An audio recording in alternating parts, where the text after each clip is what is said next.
दान धर्म के आदर्श। दैत्यराज विरोचन।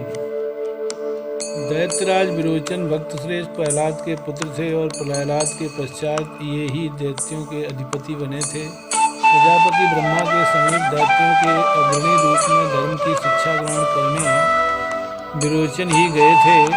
धर्म में इनकी श्रद्धा थी। आचार्य शुक्र के ये बड़े निष्ठावान भक्त थे और शुक्राचार्य भी इनसे बहुत स्नेह करते थे। अपने पिता प्रहलाद का विरोचन पर बहुत प्रभाव पड़ा था, इसलिए वे देवताओं से कोई दोष नहीं रखते थे। संतुष्ट चित्त विरोचन के मन में पृथ्वी पर भी अधिकार करने की इच्छा नहीं हुई। स्वर्ग पर अधिकार करना भला वे क्यों चाहते? वे तो सुतल के राज्य से ही संतुष्ट थे। शत्रु की ओर से सावधान रहना चाहिए, यह नीति है और संपन्न लोगों का स्वभाव है। अकारण सशंकित रहना। अर्थ का यह दोष है कि वह व्यक्ति को निश्चिंत और निर्भय नहीं रहने देता। असुरों एवं देवताओं की सत्यता पुरानी है। क्यों?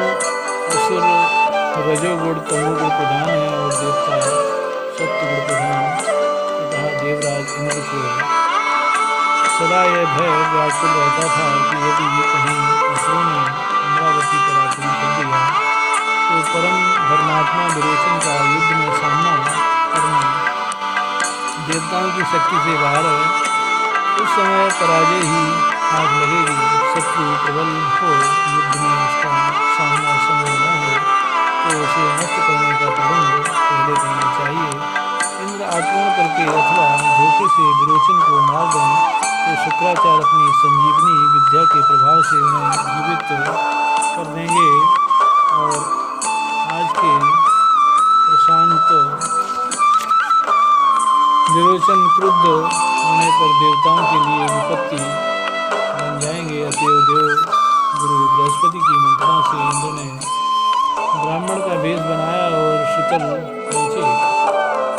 विरोचन ने अभ्यागत ब्राह्मण का स्वागत किया, उनके चरण धोए, पूजा की। इसके पश्चात हाथ जोड़कर बोले, मेरा आज सौभाग्य उदय हुआ कि मुझ असुर के सदन में आपके पावन चरण पड़े। मैं आपकी क्या सेवा करूं? इंद्र ने विरोचन की दानशीलता की प्रशंसा की और विरोचन के आग्रह पर बोले, मुझे आपकी आयु चाहिए। दैत्यराज का सिर मानना व्यर्थ था क्योंकि गुरु शुक्राचार्य की संजीवनी कहीं गई नहीं थी। किंतु विरोचन किंचित भी हतप्रभ नहीं हुए। उन्होंने प्रसन्नता से कहा, मैं धन्य हूँ, मेरा जन्म लेना सफल हो गया। मेरा जीवन स्वीकार करके आपने मुझे कृतकृत कर दिया। विरोचन ने अपने हाथ में खड्ग उठाया और एक हाथ से अपना मस्तक काटकर दूसरे हाथ से ब्राह्मण की ओर बढ़ा दिया। इंद्र भय के कारण वह मस्तक लेकर शीघ्र स्वर्ग चले आए। विरोचन को तो भगवान ने अपना पार्षद बना लिया। महादानी कर्म। एक बार इंद्रप्रस्थ में पांडवों की सभा में श्री कृष्ण चंद्र कर्ण की दानशीलता की प्रशंसा करने लगे। अर्जुन को यह अच्छा नहीं लगा। उन्होंने कहा, ऋषिकेश, धर्मराज की दानशीलता में कहाँ त्रुटि है जो उनकी उपस्थिति में आप कर्ण की प्रशंसा कर रहे हैं? इस तथ्य को तुम स्वयं समय पर समझ लोगे। यह कहकर उस समय श्री कृष्ण ने बात को टाल दिया। उस समय पश्चात अर्जुन को साथ लेकर श्याम सुंदर ब्राह्मण के वेश में पांडवों के राज सदन में आए और बोले, राजन, मैं अपने हाथ से बिना भोजन करता हूँ। भोजन में केवल चंदन की लकड़ी से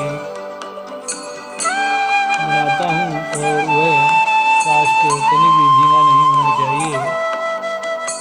उस समय खूब वर्षा हो रही थी। युधिष्ठिर ने राजभवन में पता लगा लिया किंतु सूखा चंदन काष्ठ कहीं मिला नहीं। सेवक नगर में गए किंतु संयोग ऐसा कि जिसके पास भी चंदन मिला सब भीगा या मिला। धर्मराज को बड़ा दुख हुआ किंतु उपाय कुछ भी न था।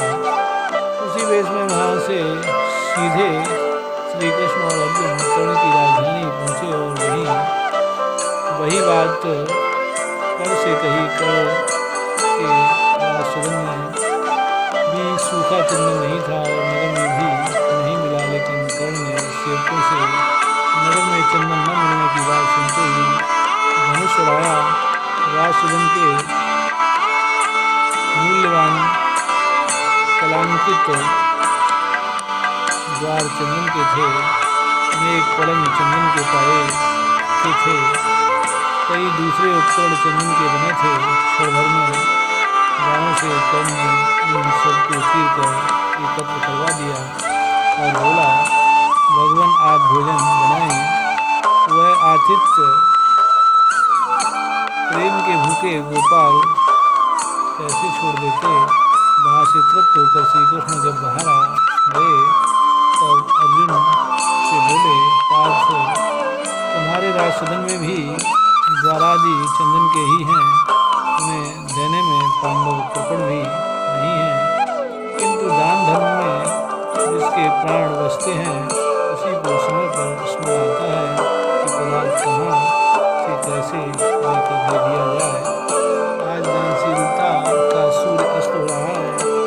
जिस दिन कर्ण युद्ध भूमि में गिरे, सायंकाल श्री में लौटकर श्री कृष्ण बैठ गए। अच्युत आप उदास हो, इतनी महानता क्या करना है।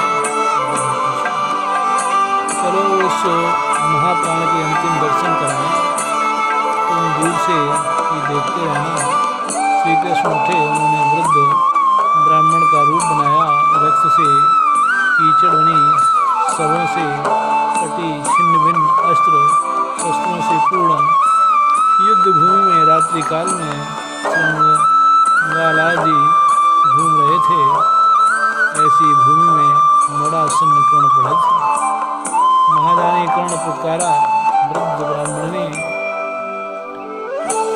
ब्राह्मण ने मैं यहाँ हूँ प्रभु, इसी प्रकार पीड़ा से कहते हुए कर्ण ने कहा, तुम्हारा श्रेय सुनकर बहुत अल्प द्रव्य की आशा से आया हूँ।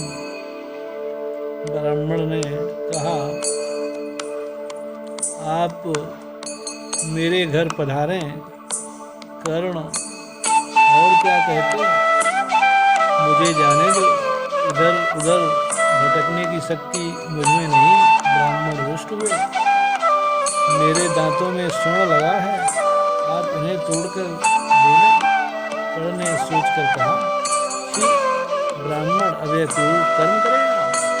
ब्राह्मण और रुष्ट हुए। इसी प्रकार कर्ण खिसके, उन्होंने पास खड़े एक शस्त्र पर मुख पटक दिया। शस्त्र से टूटे दांतों का स्वर्ण निकला, किंतु रक्त सना स्वर्ण ब्राह्मण कैसे ले।